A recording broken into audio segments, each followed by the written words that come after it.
I really appreciate you taking the time to come do this, man. That's I'm excited. my pleasure. Sweet. Last time we spoke was in Vancouver. You were doing a keynote speech. Yeah, which I almost missed because I was having a fun time talking to you guys, and my buddy was texting me, and I wasn't late, but another 5 minutes it would have been a problem. Wait, so you had a buddy at the keynote speech as well? It's his event. In Uh, fact, they just had it this past weekend. I was a keynote for the first 2 years, 2023, 2024, and then 2025. I was going to go and help MC it, but as I was just telling you before we logged on here, my oldest son got invited to the Uruguayan soccer national team and so that kind of occupied a lot of our time. I had to take him to the airport today. So yeah, normally I would have been back in Vancouver this past weekend. So, and then you called me a week ago, letting me know that you lost that footage that we took. yeah. So, let's Yeah. get some new footage. Yeah, cool. Well, I'm excited for it. And I wanted to kind of start by, because obviously, like, I know that you own a chiropractic clinic and you kind of have a very, like, natural approach to how you do things. And so I'm curious to know how that started. Maybe you could go back to a bit about your childhood or growing up and how you are the person you are today and kind of how that shifted where you're at. Yeah. I mean, those can be really, really long stories. And, I don't know what the time frame here is. I have about an hour to spare. Yeah, it's no problem. And then I'm taking one of my kids to a American football game. She's on the dance team. Oh, sweet. And so I guess that's a good maybe segue is I'm taking my wallet out of my back pocket, which by the way is a good health advice for the men. Like you should never sit with your wallet in your back pocket. I hate it. I do it all the time. It's annoying. No, it's a terrible. I don't know who started that, but it was a bad idea. Yeah.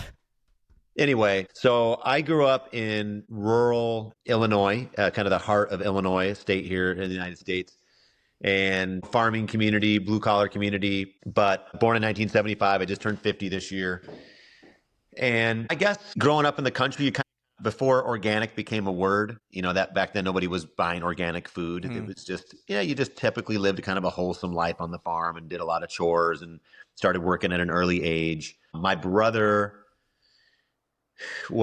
we moved from the really rural community to this suburb of Peoria, which is a city of about 150,000 people outside of Chicago. It's one of the bigger cities in Illinois. And then we had to live in Peoria County. So we went to a suburb called Dunlap. And there was a hard transition for my brother. And I think it was right when Ritalin was coming out, like an ADHD medication. And that's still a problem today. There are far too many people taking those things that they don't need to. There's a much safer alternative for most mild or moderate issues. That's a whole nother topic. But anyway, my mom didn't want to deal with the side effects of that. She didn't like the let's mask the approach. And the chiropractor we were going to at the time said, I have some really good suggestions for you. And it helped a ton, changing his diet, certain adjustments to calm his nervous system, improving his sleep, all things that we do now, 40 years later in my office. They were doing this back in 1981, for 1981, 1985 in that zone when we lived there.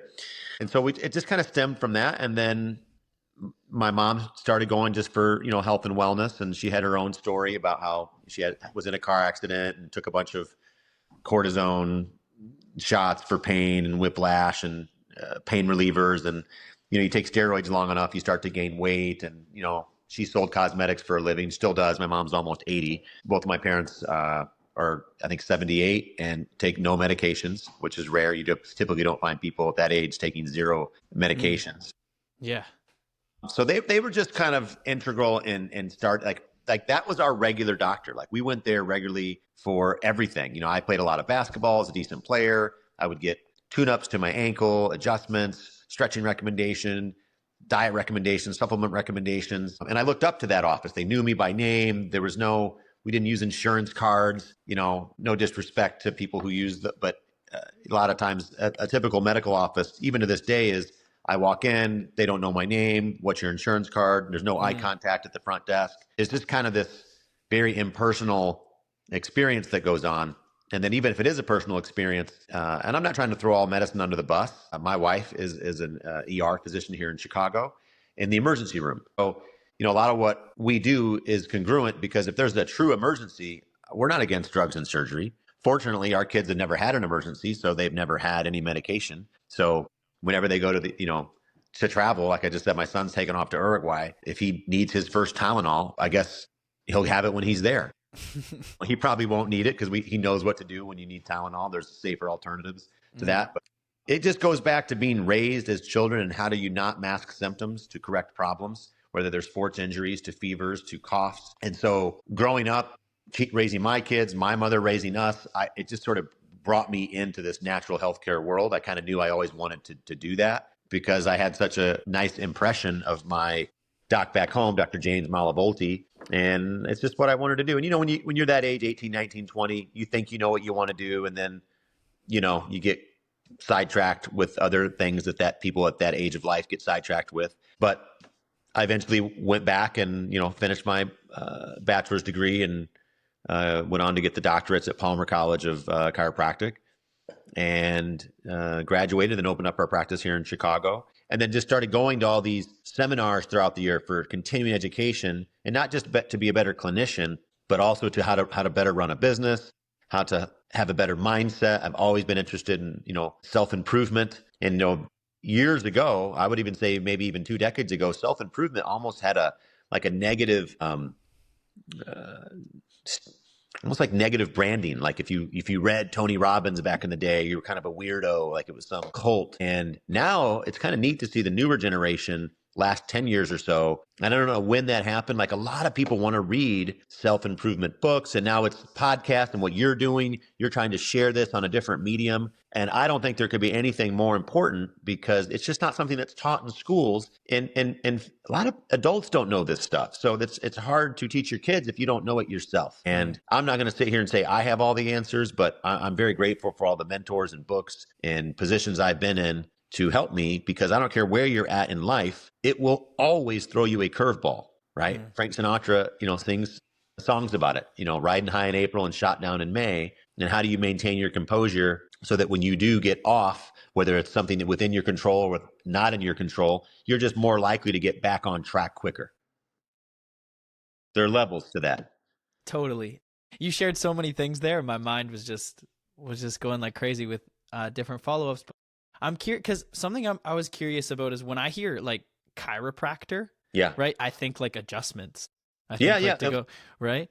Which is the most important thing we do in the office, right? So a lot of times that's misunderstood even of itself. You know, chiro is a Greek root word for hand and practice of the hand. So we're a doctor that practices with the hand. So we're still seeing and treating the entire body, just like my wife would in the ER. But we're using things that we can address through our hands. Now, we might do it also with our mouth and advice, but by accessing and making certain adjustments to the body, not only can you help mechanical issues with alignment and balance to the muscles, ligaments, bones, but more importantly, where it all started is the nervous system. So when you're born, cells come together, you know, and form a zygote, and then the next thing you know, if you look at like a time-lapse video over 9 months on YouTube, the first thing you'll see is this thing called the neural groove. And what it is the brain and the spinal cord before it separates. So as soon as cells come together, there's this firing back and forth, this circuit. The very first thing that's formed is your energy system, your central nervous system, your brain and spinal cord. Then you have your peripheral nervous system. And then that's all saying, hey, now let's make organs and let's make skin and bones. And, you know, if the baby's born early, the lungs aren't finished yet because the lungs are what kind of happened last. So 9 months later, and really the rest of your life, how efficient is your brain shooting energy back and forth to your body? And when your body is stressed or overwhelmed or has an injury, that's where the word disease comes from. It's in a state of dis-ease. It's not functioning as easily as it could, which makes it harder to adapt to normal levels of stress. So when you can balance those things, and there's plenty of ways to measure it, one of the quickest, most efficient ways to do that is with an adjustment. It stimulates and balances the parasympathetic and the sympathetic nervous system. And for the most part, most professionals, most people in today's technology world, they are in sympathetic overload. Their body's in a fight or flight. They're not responding well to normal levels of stress. They're sleeping poorly. And when we can make those adjustments to take the pressure off of that, similar to if let's say a house was flickering with lights because there was a storm, you might go down to the basement and hit the fuse box to reset or recalibrate it. Or on a computer, you hit restart, right? Or when I grew up, we'd hit the side of the TV in the late 70s so it would stop flickering, right? Or change the antenna. That's before your time.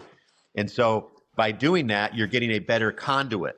And you can see like, oh, there's my K or, you know, clear picture. And your body's really no different. And that's how, when that works better, then the body doesn't need to elicit those warning mechanisms. They don't need to elicit a headache. They don't need to elicit a migraine. They don't need to elicit, my heart's beating faster because I'm anxious for no reason on a Monday morning when I get an email from my middle manager in a corporation. So you're just responding to normal levels of stress. So that's really what the adjustment does. It's not about putting this bone back in position. That's too layman. We adjust babies when they're born so they stop having colic with the small amounts of pressure around their atlas, to people that are trying to get off of SSRI inhibitors and anxiety and depression medications. Calming the central nervous system is so important, and your habits are important with that. So it's normal for you to say, hey, I heard this was about adjustments. That's actually a step up. A lot of people, when I first asked them, I don't know what the stats are in Canada. I think they're actually pretty high. I think about 40% of the population goes to the chiropractor. In the States, it's more like 30%. So still 70% of the population's never been. I've never been. So 70% of the population just think, oh, it's for neck and back pain. Yeah, that's what I thought. Of which it's excellent for that, because that's one of the baseline symptoms that the body's unhealthy. And people think it's normal to have that once you get to be 30 or 40 or feel stiff when you wake up in the morning. Not normal at all. That's just one of the first warning mechanisms that you're degenerating or aging faster than you should, because you're not responding to normal levels of stress very well. So the body's smart, gives you an alarm mechanism. The problem is we don't do anything to fix it. We either stop playing sports, stop going to the gym, or take Tylenol, ibuprofen, something to mask it. You would never take the batteries out of your fire alarm because it's like annoying you. You would go find the fire and put it out. But people do that to their body all the time because it's quick to get rid of the symptom. So we want to train all our patients. You don't have to like symptoms. I hate them. I'm a big baby. I hate symptoms, right? I'm not trying to be a tough guy at all, but you need to learn how to appreciate them so that you listen. Okay, why would that be happening? And what can I do? And that's where we come in to give that guidance. And then to have exams, pre and post assessment, that not only we can see, hey, look what changed in your nervous system, not just that you're feeling better. How do we know now it's safe to go back to the gym, that it's safe to challenge your body in some way, shape, or form? Or just even knowing, hey, that was a terrible sciatica that you had when you were 32 and it's better, but now you're afraid it might come back again. How do we assure them, like, hey, we're measuring this. The chances this comes back is almost none if you do these things. To say that with confidence means a lot to people. So yeah, chiropractic is practice of the hand. And if we can't solve the issue by using our advice through nutrition, lifestyle, and the procedures that we have in our office, and there's other procedures we do too, but that's the most important one, then we might refer out to someone who does have that capability. Maybe someone does need a surgery. Maybe someone does need medications. It's very rare I have to refer out. I mean, probably 1% of our patients I'll refer out over the last 24 years. Whoa. Yeah. That's super cool though. And it's terrible that we haven't made a bigger impact and that more people don't know about it. Some of that is, the education system. Here in the US, there was a big case years ago where the AMA was caught trying to have a monopoly over all other healthcare standards. So whether it was acupuncture, chiropractic, any doctor-led thing that was outside of the scope of medicine and medical school, they were caught teaching students that it was like quackery, right? And so a lot of the older medical doctors sometimes still say like, oh, I don't believe in acupuncture. I don't believe in chiropractic. I don't believe in these things, which I always joke like, well, you don't have to believe in it. It's not a religion. It's a science just like your science. And it's held to the same standards. In fact, when you look at the controlled studies, most of the time, what we do is way more effective and with no side effect. Fear had been given to the general public from some of those lawsuits that eventually came to fruition. So yeah, there was basically like a medical monopoly going on, and some of that still goes on to this day, which is why some of the older doctors still don't like. I don't know how that is in Canada, but here in the U.S., you talk to someone who's over 50, who's a medical doctor, chances are they grew up thinking anything like what I do, even though I have a degree and went to school for 8 years like they did. It's like they just wouldn't believe in it. The younger they are, now it's much easier. I have plenty of patients that come in now, dentists, orthodontists, orthopedics. They're our patients. They love coming in. They love their family to come in. They don't want their children to need their services, right? Yeah. Because they see. Yeah, it's so interesting. Like my perception of a doctor is like you go there and like when you have a problem and they basically give you some type of pill or some type of like what's the word I'm looking for? But like I think most people's perception of the doctor is like you go there when you have a problem and they just help you with that problem. They don't necessarily teach you how to stop that problem from actually happening. Yeah. Well, and that's still even for our newer patients that come in. Most of them come in with a problem, right? And then after we Yeah. solve that problem, they choose to continue for wellness care because they see that this would make, why wouldn't I do this even when I feel great? Like Yeah. to maintain that wellness and then to have something to track against it and then to have somebody. And the other thing is they really like someone who is giving them advice that doctor does the very same thing they're suggesting, right? A lot of Mm. people in healthcare are maybe good at their niche or what they do, but they don't necessarily have a lifestyle that matches what they're suggesting. Does that make sense? Totally. It So totally makes sense. to me, it's very important that for our staff as well, as soon as someone starts working for us, I want them to at least start implementing some of the things we teach. And most of my staff loves that. It takes them a while to get Mm. it, and they'll work there, whether they're there a year or 7 years, their health continues to improve, the way they think, the way they eat, the way they move, because they see that why wouldn't I want to be a healthier person? I can respond to stress better. I can take on bigger challenges. I won't depend on medications as I get older. And if I do need medications, I'll need less, right? So half of our practice are people who absolutely feel fine. We solved their problem. And then they just start referring their family in like younger and younger. It's like, why wouldn't I have my kids getting adjusted so that way they don't have these problems when they're older and they're around this Mm. philosophy, which is what I went through. And that's how I came to do what I do. Mm. Cool. So for let's say someone like myself, maybe that gets like super anxious and my nervous system gets super stressed out before it gets to a worse point where I need to come to a doctor or something like that. Like what are some basic things that I can do like on a daily basis? Right. To So first off, let's just back up and still break the paradigm of like, this is why I love dentistry. Dentistry is the first profession that fully grasp wellness. I look up to the dentistry profession so much. 100 years Cool. ago, why would you have gone to the dentist? Is my teeth are falling out? Yeah, Like for pain, they'd rip your yeah. tooth out and that's Yeah. it. And then you would only Yeah. go back if your teeth hurt. Oh, But okay. now, chances are the last time you went to the dentist was probably within the last year Mm, and you probably felt fine, yeah, for a check right? it. Tell Yeah. me another profession that's doing that around the world in every country. I don't know. That's a great point. In less than 100 years they did that. Chiropractic's second. It's the Cool. second. It's growing in less, and again, about 100 years. Now, about 40% of Canada and 30% of the U.S. people go even when they feel fine, right? And eventually it'll be market saturation. It'll probably take another 10, 20 years, but the wellness revolution has finally taken storm. And I think a lot of that really picked up during COVID too. People started realizing that like we cannot leave our health up to the hands of the government. You need to take action for yourself. No matter what side of the aisle you stand on in any country, there's always different political views. At the end of the day, best thing you can do if you want to help save your country money, be less sick. And you got to take action.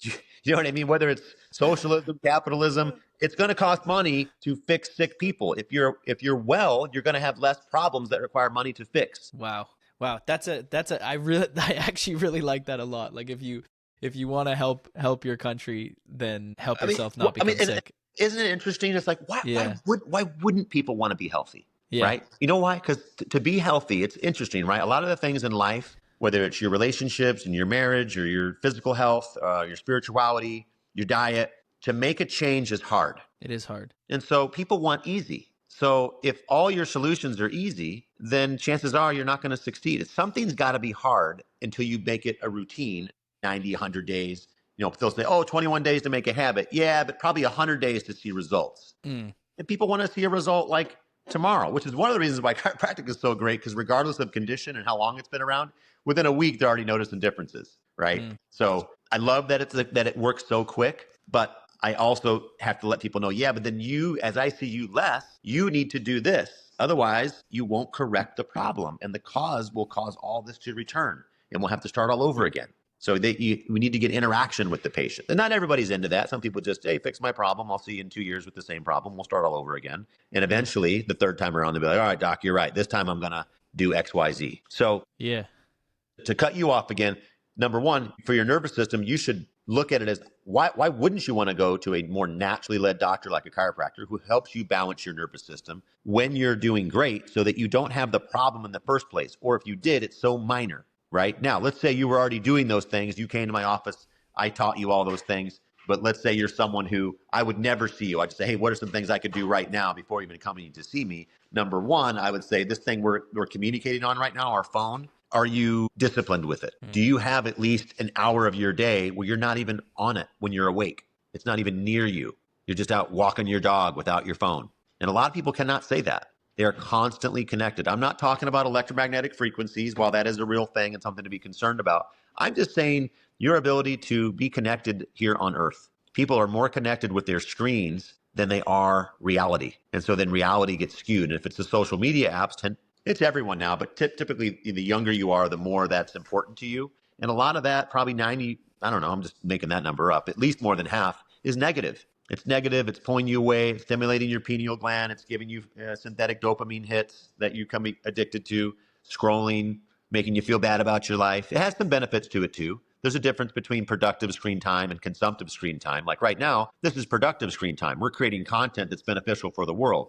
But there's a lot of consumptive screen time that's just, I'm vegging out because I'm stressed and I just don't want to think. Do you have any fears, like, because I'm sure you can see the long-term effects that being on your phone so much, especially for this younger generation, would have on your nervous system. So do you have any fears or anything that you like of like what the long-term effects are of that? I mean, look, I'm going to look at that in two different angles. One is the electromagnetic radiation that's on your phones, and there's different levels of that. Yeah. Let's just put that aside for a second and say, oh, we're not going to talk about that issue. Maybe we're wrong, and in 50 years they do the research. Like, we found out the electromagnetic frequencies, they were actually good for you. That probably won't happen, but let's just say that that's the case. I'm just talking about your ability to be creative, your ability to focus, your ability to come up with new ideas. You know, boredom used to take place in the shower where new ideas came about because it's the one place maybe, and because of all the waterproof technology, now you don't even have that.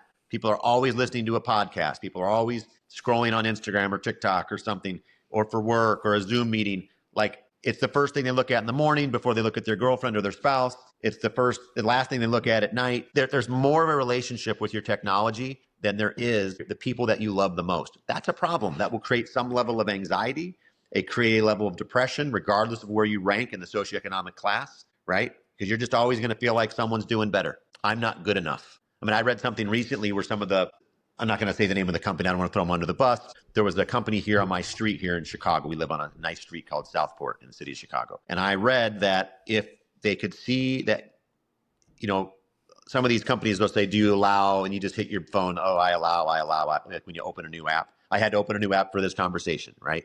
And I probably hit allow. So now it's taking all my data and figuring me out. Yeah.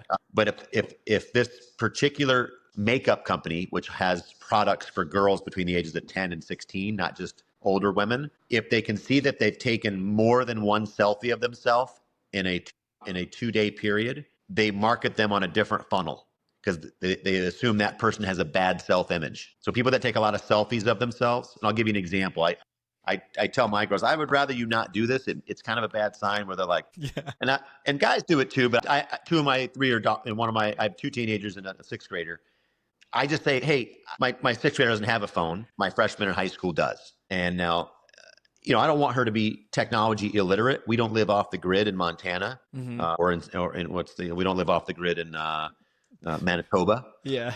I'm one of those few Americans that I know all the provinces. I know them all. I like that. Yeah. You guys are my brothers up there. Appreciate it. But like, isn't that crazy? Like the marketing right now is geared toward children to get them addicted to the phone and to buy stuff that they think they need for their face to make them look more beautiful. And a lot of those things have, you know, a lot of bad ingredients in it. Terrible. Things are bad for their skin. It makes it like your skin look worse. Many times, which is crazy.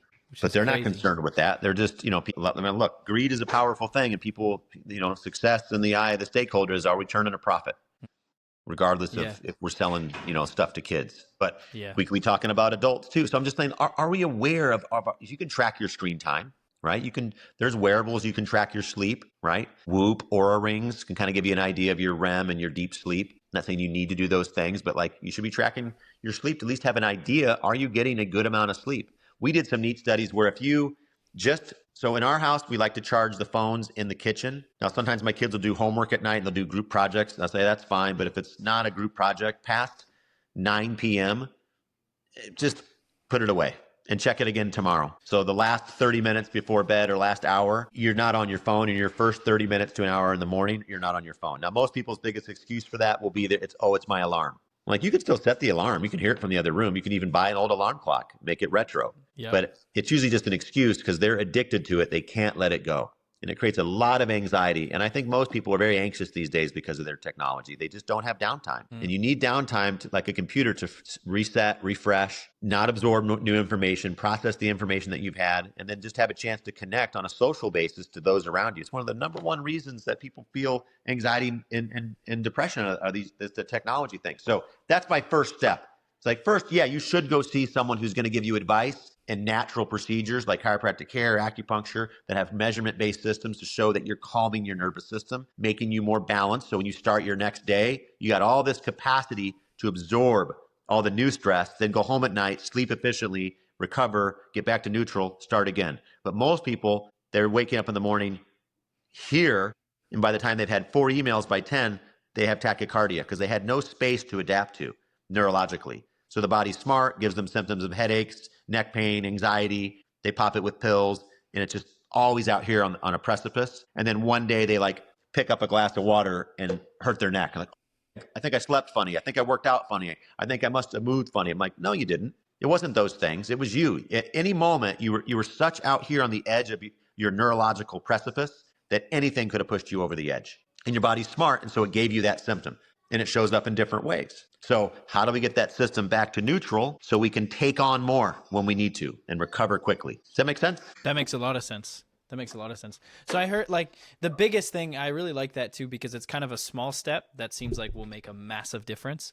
And the first thing is just like an hour away from your phone. And I liked how you kind of brought your family into it too and said, like, what we do as a family is we'll be like 9 p.m. phones are away. I'm curious to know, like, in terms of families, what are some other, like, what are kind of some mistakes that you see like families making with their health, or other things that you recommend to kind of help as a family, not just an individual? Okay. Well, again, outside of the first one, which is very poor sleep patterns because they're spending 45 minutes every night on a screen, stimulating their pineal gland, throwing their circadian rhythms off, making them feel bad about their life, no matter how good life is already. So let's just say we've covered the cell phone technology distraction, right? And now we're just going to talk about movement. Now, here in the US, in Chicago, physical education for a lot of schools, grade schools, is 1 day a week. Yeah, same here. When I was a kid, it was every day, and it stopped being every day. Now, some schools still do it, but here in the city of Chicago, it is very rare. Why? I don't have the answer to that question. I think they're trying to fit in, how do we get better at math? How do we get better at English faster and throwing in more arts and things like that? But even the arts get thrown out now. I think there's just so much focus here. Again, I don't know about the Canada, but here in the US, it's a lot of competition on how do I get to the best school? How do I get to the best in math and the best in English? And there's plenty of research out there that says, if you get movement, you reset your cerebellum and your focus level, even more so for young boys compared to girls, that when that's balanced, you're going to absorb information better. It's just like if you're sitting down at the computer for 2-3 hours, knocking something out in go mode, and then you just took a 20-minute walk and grabbed some water, right? Maybe if you had to use your phone, you called your mom, right? A lot of people don't even call their mom anymore.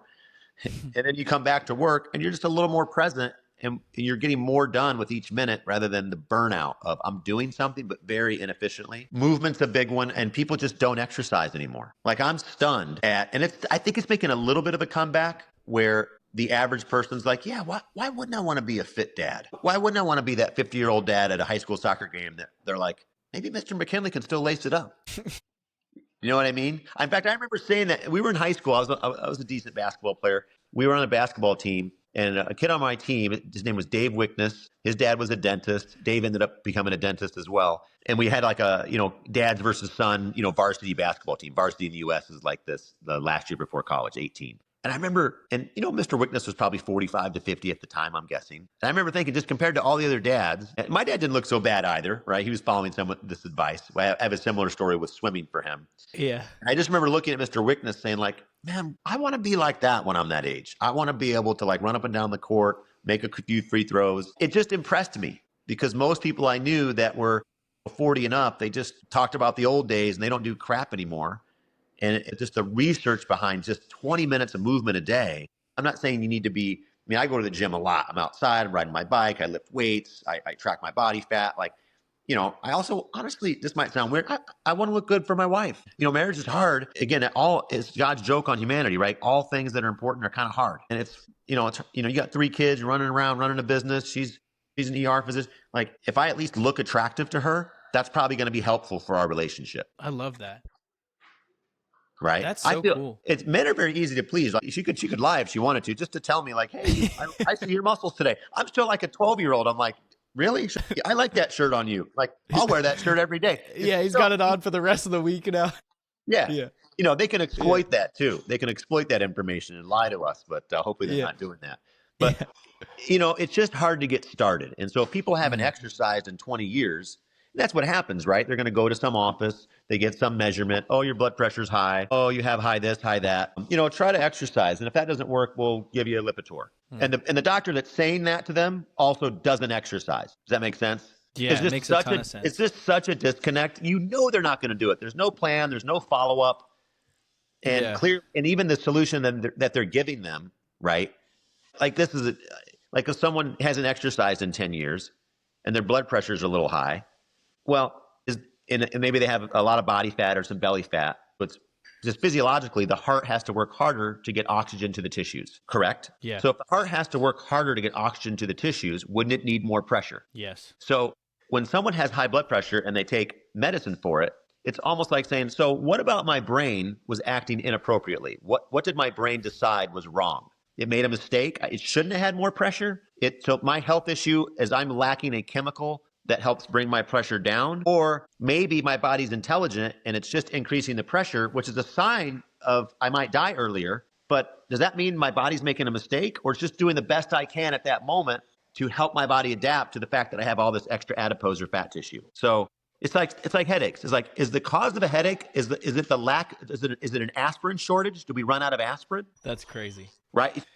It's important to think about it in things like that. And so now some people just say, you know what? I just don't want to put the work in. I'd rather have the side effect, bring my pressure down so I can see on a piece of paper that the measurement looks better. Psychosomatically, I feel better. I know I'm not really that much healthier because the cause of that high blood pressure was all my extra fat tissue.